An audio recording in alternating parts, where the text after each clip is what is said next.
Hey guys, what's up, what's good? I just broke a vase, so that's awesome. Perfect. Anyways, today I am live from my dining room of my home, and you guys are asking for the house tour, the mansion tour, and all of that. But I haven't done much decoration in a lot of the rooms, and I've been here for about a year, so now is the time when I do install a 12-foot double-racked permanent closet on this wall. So without further ado, that's what we're gonna do. Let's get it. Okay, so this is what the clothing rack situation looked like, except it was all just stacked up on this wall. As you guys can see, there's still remnants of the clothing racks right there, blocking the window, not looking good. So I decided I want them all, come on, focus, what the hell? That's beautiful. So I decided I want them all right here. So there's gonna be one layer going across and then another layer going all the way across. And then that'll free up this space for me to build displays for my shoes and all of that, which might be in another video. But let's start. All right, so step one was to measure 7 feet in the air, Yao Ming-like height, and make a mark.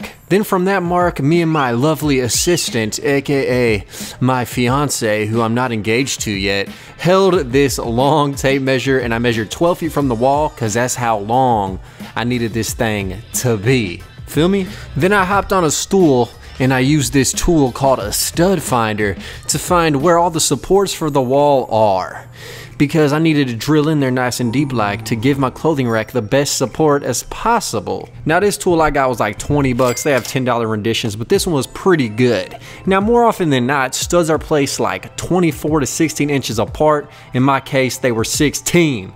So then I got some painter's tape and I marked where all the studs that I found were.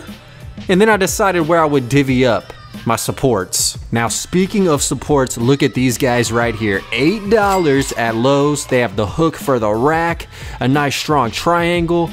So I decided to purchase. Now shout out me for a horrible camera angle, but I installed the first support.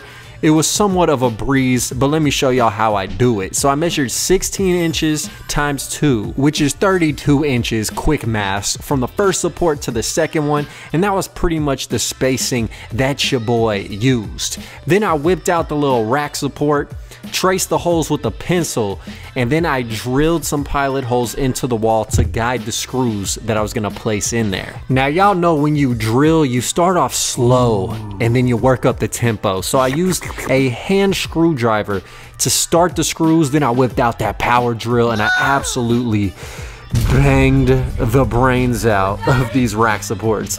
You dig? So I placed in the 3 screws and then I moved on, rinsed, washed, and repeated, using a level to make sure everything was aligned properly. Measure twice, cut once is the saying, but in this case, it's measure once, drill 3 times, and then throw in the screws as well. So this process was pretty easy, a little hard to get into the nooks and crannies of the hypotenuse of the triangle, but still, man, I put in that work, daddy. Yeah.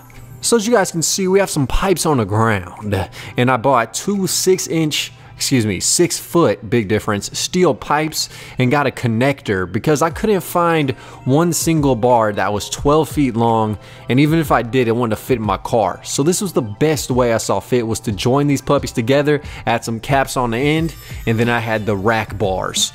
So I threw them on the support just to see what would happen. It held up. Put some clothes, it was resilient, and then it was time to move on to the second tier of the clothing rack. Second tier was a breeze, let me tell you guys, man. Super simple. Anytime you do something multiple times, it's gonna be way easier. Used a little level to align each support, screwed it in, and then it was time to move to the garage, lay down some wood, and make the rack topper. So I made the rack topper with some 1x6s. I laid down some glue all up on these dudes, and then I connected the bad boys together. So I used a clamp to make sure the glue and the wood was squeezed together real tight. And as you guys can see, I used 2 8-footers and 2 4-footers. That way I could create a 12-foot long rack topper. And you can buy wood that's 12 feet long in one piece, but again, it wouldn't have fit in my car, and I wanted this to be very thin. So that's why I decided just to go ahead and build it myself. So the glue takes a full damn day to dry. So I went outside and I started cleaning the rods of the clothing rack. And the reason I'm cleaning them is because I thought they were painted black, but nah, bro, they are coated in a disgusting oil that would get all over the hangers, all over my hands. So I had to clear that oil off in order to actually paint these black. So if you guys do this, I would recommend getting a plain pipe of some sort that is not coated in this oil, because this is an unnecessary ass extra step in the process. But yeah, I whipped out the black spray paint and I went ahead and just polished those pipes off. And they're looking clean, but I had to let these dudes dry as well. So one day later, I took the clamps off of the wood, and surprisingly it all stayed in one piece. So I carried it to a table outdoors and I began prepping the surface with some sandpaper. So of course I started off with 80 grit sandpaper just to make sure the whole surface was smooth, even, and overall would just look good once I decided to add a stain. So after the 80 grit was done, I hit it with 120 grit, and then finally 220 to make the whole thing feel like glass, baby. Hella smooth.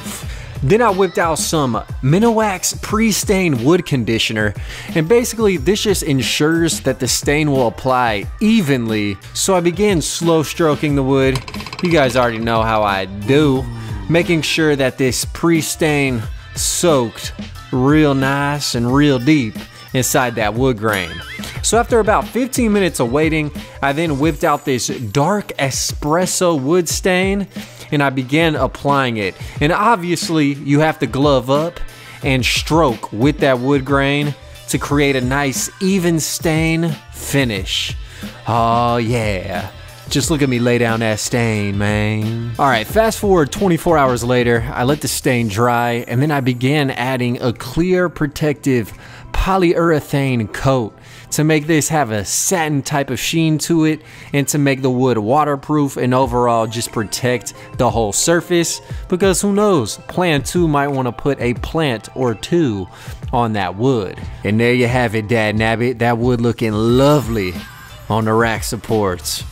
My dear Lord. Hold on. At this point you guys might be thinking, wow Paul, the rack looks done. Well, that's because it is. So I accidentally deleted all the footage of me finishing this up. Tripping. But don't worry guys, I'll recreate it for you.